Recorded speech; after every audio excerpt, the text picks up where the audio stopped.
Welcome to your magical moon message. This is the Peace Dealer.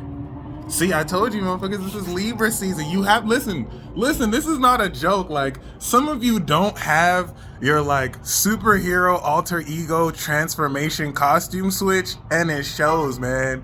You can't be caught lacking out here without, you can be simple. You see how I got the, when it's time for the Peace Dealer, oh crap, I need to transform.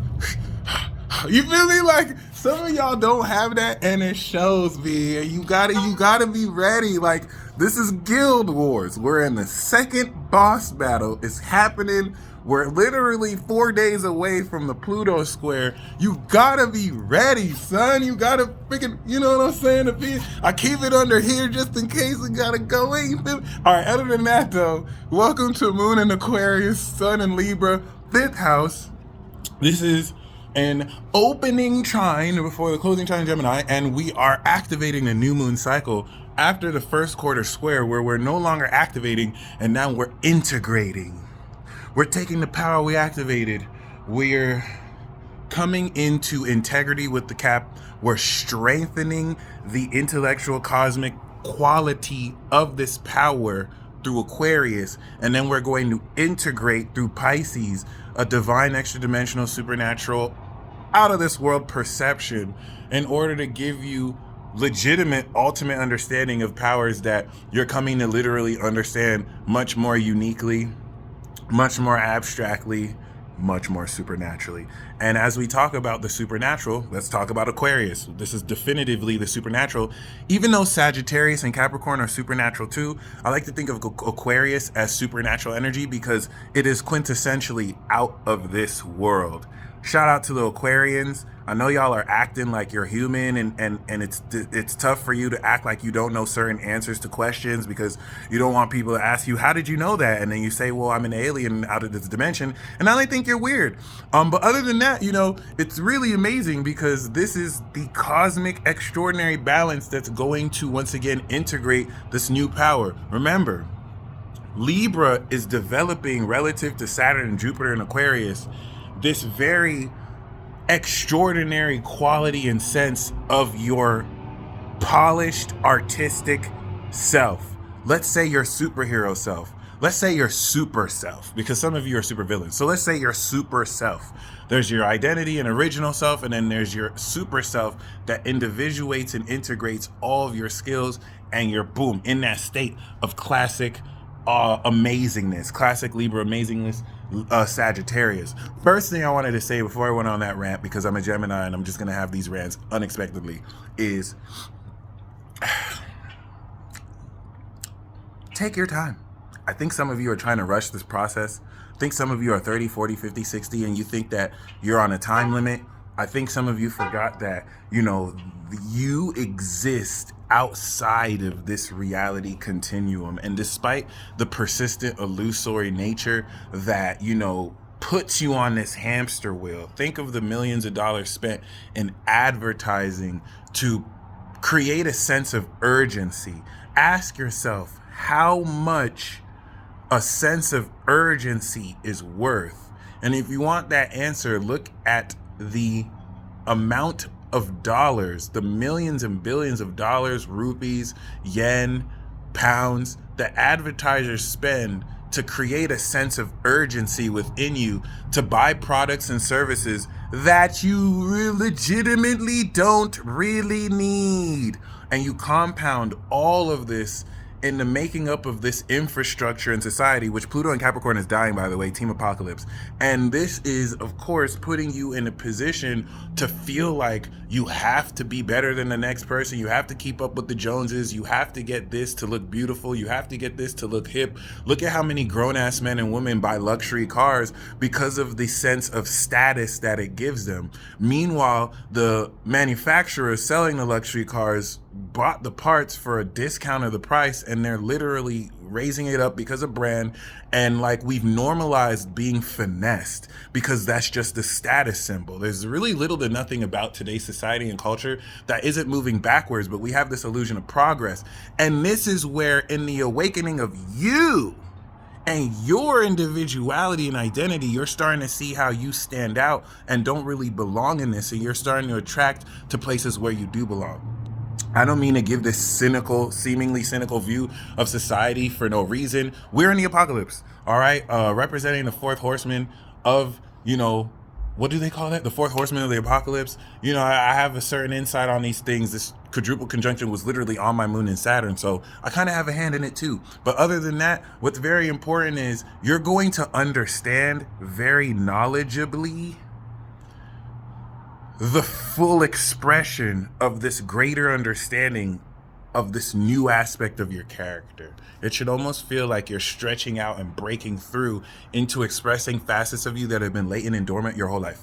And as such, Moon in Aquarius is going to make you receptive to the cosmic knowledge celestially, not knowledge you get from a textbook, knowledge you get through experience and synchronicities in your causal realm connection through non-locality with higher vibrational beings that you can't even see, but you can sense and you can feel, and you can get a claircognizant understanding of just knowing relative to your connection with these frequencies and vibrations, how to apply this with the sun in Libra in your relationships. Oh my God. This is actually going to segue you through with the moon that's going to go over Saturn to anchor this collective karma. Then it's going to go over Jupiter, and we're going to trine that with the sun. And you're going to find that there's an expansion of the sense of belonging, the friends, the networks, and the knowledge of your power that you're coming in through.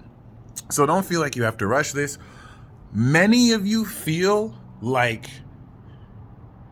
you don't have much time left. Many of you feel like you've wasted your time. Apocalypses are unveiling. So I need you to understand this is only just beginning. A lot of people are kind of distraught at what's going on, even though we've been saying that it's a war for decades now. So I hope you understand, the span of your life, 70, 80, 60, 100, 120 years is but a blink to the gods. It's not long at all. Your lifespan is like this. Think about the millions of lifespans that have gone through. So, you can't use your own relative sense of time to even insinuate that we've done any of this for a long time, as much as it may belong to you. Let me at least give you the hope that, and this is not going to be hope for some of you, but the conflicts we're going through, the upgrade you're going through was just beginning. You need to think cyclically. We've just literally kicked off these cycles. And so just embrace it. This transit is going to, in a very extraordinarily logical and intellectual way, align your mind to understand the upgrades Virgo season changed in your behavior and your body. This will give you more knowledge to articulate to people how much stronger you are. A lot of you are going to come into a much stronger confidence of truly owning up who you've become and how you express that character socially with other people. You're going to know, Aquarius, what you're doing, Libra, and you're going to look fly doing it too. Okay, and there's, shout out to Libra for that. Y'all are, I may not have as much fashion sense, but y'all Libras can hook me up and fashion make me over if I needed it. It is what it is. Other than that, I think we got the Taurus rising. It's natural though. I got the natural beauty. But other than that, y'all, we also know that the moon is going to be squaring Uranus. And so while your ass feels that cosmic square to the moon, this is going to make you more receptive to anchoring this higher knowledge with this unconventional sense of value and worth. And if you do it right, it should rub people the wrong way. And that's because they're intimidated and weak little bitches. And so instead of actually being honest, they're gonna play this Mean Girls game where it's like, oh, I think I'm better than you, blah, blah, blah, blah, blah. And all you have to do is just rest in the confidence of knowing that they wouldn't even feel the way they felt if you didn't show up as you. And this is how you indirectly exert your power without having to fall down to their level. Love over hate, my friends. It's not weak in this society where people applaud deceiving others and being put in a position to, lie and think that that's cool. It's literally normalized to glorify scamming. It's the most retarded shit, almost as if just because you made it from the bottom, it justifies that. But other than that, when you deal with people who show hate, they feel like they one up you because they could take your kindness for weakness. But love will always trump hate. you don't have to just like show love to people dissing you, but standing firm in your heart and expressing that unconditional energy of knowing that you're not going to stoop to their level drives these people crazy. They're being used unconsciously to bring you down to their level. And so when you stand in that strength, heartfelt, and don't allow yourself to do that and still maintain that fixed quality of courage and love, despite what they may say on their face in order to put on an image, it burns them up inside.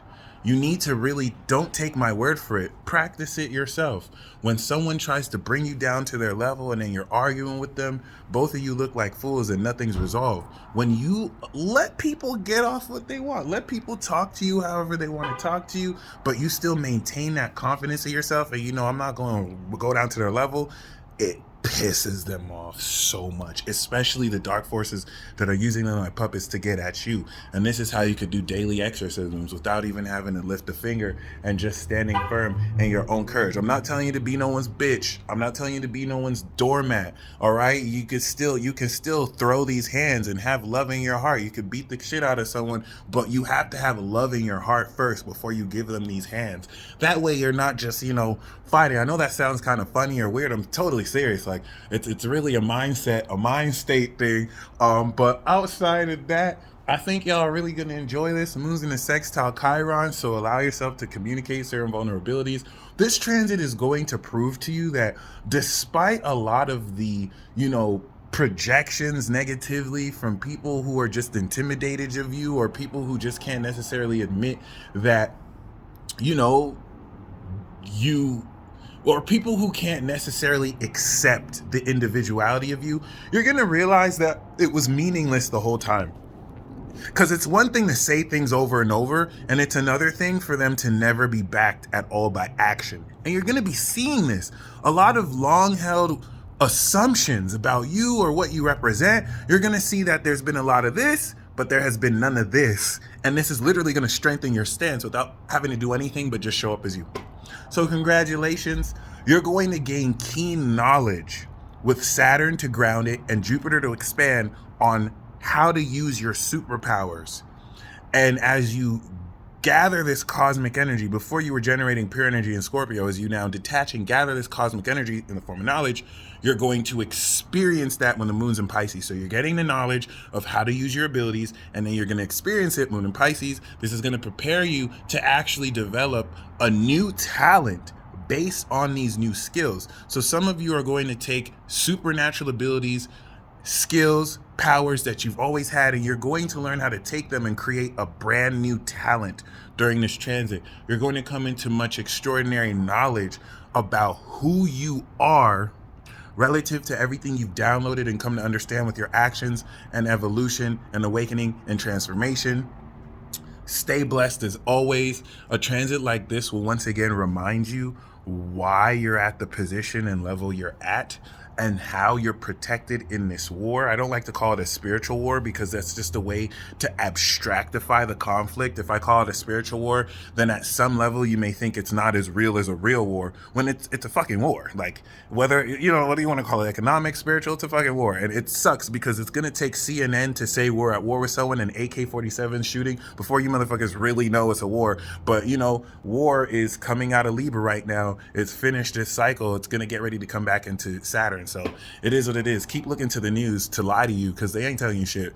Other than that, y'all stay blessed as always. I hope you enjoyed this magical moon message. This is going to be a very fun transit and you want to take advantage of it, meet new people, see what networking can take you, and really clap for yourself, pat yourself on the back because you've psychologically grown out of the negative psychic projections thrown at you, and you're going to see more ways to, just by being yourself, counterattack it, put people in their place. This transit's going to give you the courage and confidence to put people in their place that you might have been nervous to approach before. Now you know who you are better than ever. It's time to own it more than ever. Y'all stay blessed. Godspeed. Peace.